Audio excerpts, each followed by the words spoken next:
Hello friends, आपका मेरे channel पर स्वागत है। तो हम 8th क्लास का मैथ कर रहे थे। आज 7.1 हमारी कंप्लीट हो गई। उसमें हमें बताना था कि क्यूब बनने के लिए इसमें कौन सी सबसे छोटी प्राकृत संख्या की जरूरत है। ठीक है, तो वो आपको क्लियर हो गया होगा कि किस तरह बताना है। अब नेक्स्ट जो है उसमें भी हमें क्या करना है, गुणनखंड तो करनी है। तो सबसे मेन बात यह है कि आपको गुणनखंड करना आना चाहिए। ठीक है, तो नेक्स्ट क्वेश्चन है, इसमें बताया गया कि अभाज्य गुणनखंड करनी है और उसके द्वारा बताना है कि जो आपका घनमूल है वो किस संख्या का होगा। ठीक है, आपको संख्याएं दी गई है, उससे आपको बताना है कि ये किसका घनमूल होगा। जैसे शुरू करते हैं। आपका फर्स्ट क्वेश्चन 64 दिया गया है। ठीक है, 64 के आप अभाज्य गुणनखंड करेंगे। करिए पहले 2 से 2 3 जा 6 2 2 जा 4। ये मैंने आपको सिखा रखा है, अगर आपने वो वीडियो नहीं देखी तो आप देख सकते हैं।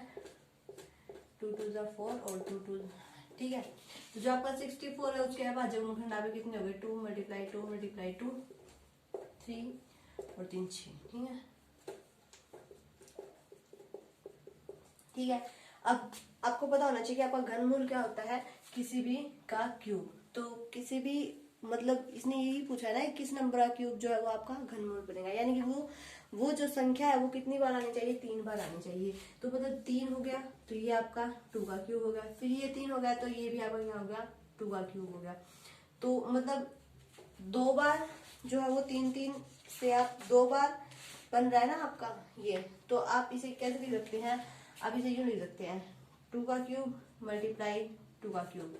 या फिर आप इसे यूं भी लिख सकते हैं, 2 मल्टीप्लाई 2 का क्यूब, 2 2 जा 4 4 का क्यूब। तो जो इस 64 के लिए आपकी जो घनमूल संख्या होगी ना वो क्या होगी, यानी कि इसका जो आपका क्यूब रूट होगा वो क्या होगा, 4 होगा। इससे आप ये बता सकते हैं।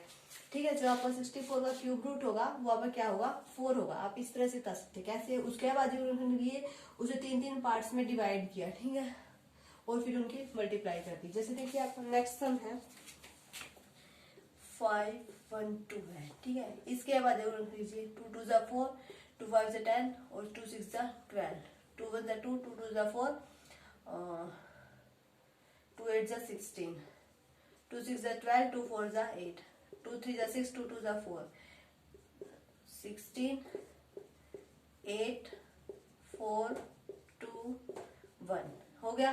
तो अब जो इसके आपके कितने हो गए देखिए, 3 3 3। ठीक है, 2 multiply 2 multiply 2 2 multiply 2 multiply 2 2 multiply 2 multiply 2।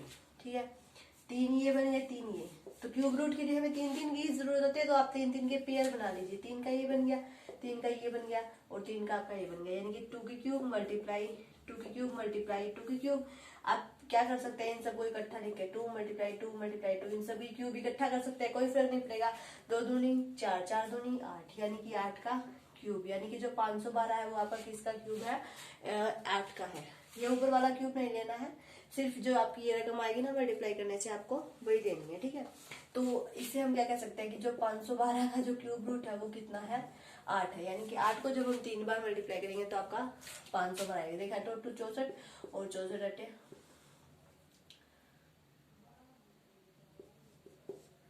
Clear है। ठीक है ना, तो इस तरह से आप क्या कर सकते हैं, अभाज्य गुणनखंड विधि द्वारा आप जो है वो क्यूब रूट घनमूल का पता लगा सकते हैं। तो आपका घनमूल क्या होता है कि किसी भी की पावर क्यूब, तो उसे 3 3 पेयर्स में आप डिवाइड कर लीजिए, अभाज्य गुणनखंड कर लीजिए। इसके लिए सबसे इंपॉर्टेंट है आपको गुणनखंड करना आना चाहिए, तो पहले आपको वही सीखना पड़ेगा। ठीक है, तो चलिए नेक्स्ट क्वेश्चन करते हैं। जैसे देखिए क्वेश्चन आपका ये दिया गया है 2 4। ठीक है, 2 6 जा 12 2 9 जा 18 2 1 जा 2 2 2 जा 4। ठीक है, 2 3 जा 6 2 4 जा 8 2 5 जा 10 2 6 जा 12 2 1 जा 2 2 7 जा 14 2 2 जा 4 2 8 जा 16। ठीक है, 2 8 जा 16 2 6 जा 12 2 4 जा 8 2 4 जा 8 2 3 जा 6 2 2 जा 4 2 2 जा 4 2 1 जा 2 2 6 जा 12 2 1 जा 2 2 8 जा 16 2 5 जा 10 2 4 जा 8 2 2 जा 4 और 2 7 जा 14 3 9 जा 27 3 3 जा 9 और 3 1 जा 3। बड़ी रकम दी गई थी, गुणनखंड इतने सारे हो गए। तो इस 13,824 इसके गुणनखंड हम कितने पेयर्स में लिख सकते हैं, 1 मिनट 3 सॉरी ये यहाँ पे और फिर ये यहाँ पे, ठीक है। 2 multiply 2 multiply 2 multiply 2 multiply 2 2 multiply 2 multiply 2 3 multiply 3 multiply 3। तो 3 का पेयर ये बन गया, 3 का पेयर ये बन गया और 3 का पेयर ये बन गया और 3 का सब में से एक उठा लीजिए। 2 मल्टीप्लाई 2 मल्टीप्लाई 2 मल्टीप्लाई 3, इन सब का क्यूब। 2 2 जा 4, 4 2 जा 8, 8 3 जा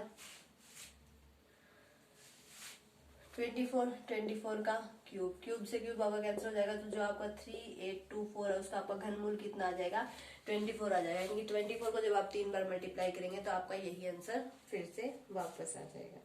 तो बस आपको सबसे इम्पोर्टेंट क्या है, आपको ये गुणनखंड करने आने चाहिए, ठीक है। नेक्स्ट क्वेश्चन देखिए, जैसे आपका एक नेक्स्ट क्वेश्चन ये दिया गया है 4 6 6 5 6। तो इसे कीजिए 2 2 जा 4, 2 3 जा 6, 2 2 जा 4, 2 8 जा 16, 2 1 जा 2, 2 1 जा 2, 2 6 जा 12, 2 6 जा 12, 2 5 जा 10, 2 8 जा 16 और 2 3 जा 6, 2 2 जा 4, ठीक है। 2 2 जा 4, 2 9 जा 18, 2 1 जा 2, 2 6 जा 12, 2 1 जा 2, 2 4 जा 8, 2 5 जा 10, 2 8 जा 16, 2 7 जा 14, 2 2 जा 4 और 2 9 जा 18। 2 पर नहीं जाएगा अब ये, अब ये 3 पर क्या, 3 पर चला जाएगा। 3 2 जा 6, 3 4 जा 12 और 3 3 जा 9, फिर 3 8 जा 24, 3 1 जा 3, 3 2 जा 6, 3 3 जा 9, 3 1 जा 3। तो अब देखिए ये 3 का पेयर बन गया, 3 का पेयर, सॉरी ये यहाँ पर 3 से जा रहा है, 3 का पेयर, ये भी 3 का पेयर। तो जो 4 6 6 5 6 है इसका हम कैसे लिख सकते हैं, 2 multiply 2 multiply 2, 2 multiply 2 multiply 2, 2 multiply 2 multiply 2, ठीक है। नेक्स्ट, सॉरी बस इतना ही लिखना था। 3 multiply 3 multiply 3 multiply 3 multiply 3 multiply 3, इतने गुणनखंड हुए। 3 2 के मतलब 2 के 3, फिर 2 के 3, फिर 3 के 3 और फिर 3 के 3। तो इनमें से एक उठा लीजिए। 2 मल्टीप्लाई 2 मल्टीप्लाई 3 मल्टीप्लाई 3, इन सब का क्यूब रूट। 2 2 जा 4, 4 3 जा 12, 12 3 जा 36, 36 का क्यूब रूट। यानी कि जो 5 6 6 5 6 इसका जो क्यूब रूट है वो आपका 36 है, ठीक है। तो आपको क्या करना है, बस यही काम करना है आपको। देखिए सारे क्वेश्चन सेम है, बस आपको आना चाहिए क्या, गुणनखंड करना आना चाहिए। किस तरह से, पहले आपको सबसे छोटी रकम देखनी है कि ये सबसे छोटी रकम पर किस पर जाएगा, ठीक है। फिर उसी में आपको क्या कर देना है, उससे डिवाइड करते जाना है। इस तरह गुणनखंड बना लेने हैं, फिर इस तरह से उनको पेयर्स में बांट लेना है, 3 3 3 3 अलग कर लेने हैं। फिर जो 3 का एक बैच बना है आपका, उसमें से आपको एक नंबर उठाना है, नेक्स्ट 3 में से एक नंबर उठाना है, नेक्स्ट 3 में से आपको एक नंबर उठाना है, फिर उन सब की मल्टीप्लाई कर देनी है। तो वो आपका क्या आ जाएगा, घनमूल आ जाएगा उस संख्या का। किस विधि से, अभाज्य गुणनखंड की विधि से, ठीक है। हर क्वेश्चन ऐसे ही करना है। फर्स्ट क्वेश्चन आप सारा ट्राई करके देखिएगा, इसके 3 4 क्वेश्चन तो मैंने कराई दिए हैं, 3 4 आप खुद ट्राई करेंगे तो आपको भी आ जाएंगे करने, ठीक है। तो अगर फिर भी आपको किसी क्वेश्चन में कोई दिक्कत आती है या सोल्व नहीं हो रहा है तो आप कमेंट करना, मैं उस क्वेश्चन को सोल्व करवा दूंगी, ठीक है। बाकी आपको वीडियो अच्छी लगे तो इसे लाइक कीजिए, शेयर कीजिए, और अगर आप मेरे चैनल पर नए हैं तो सब्सक्राइब करके बेल आइकन दबा लें ताकि आपको मेरे आने वाले वीडियो के नोटिफिकेशंस मिलते रहे।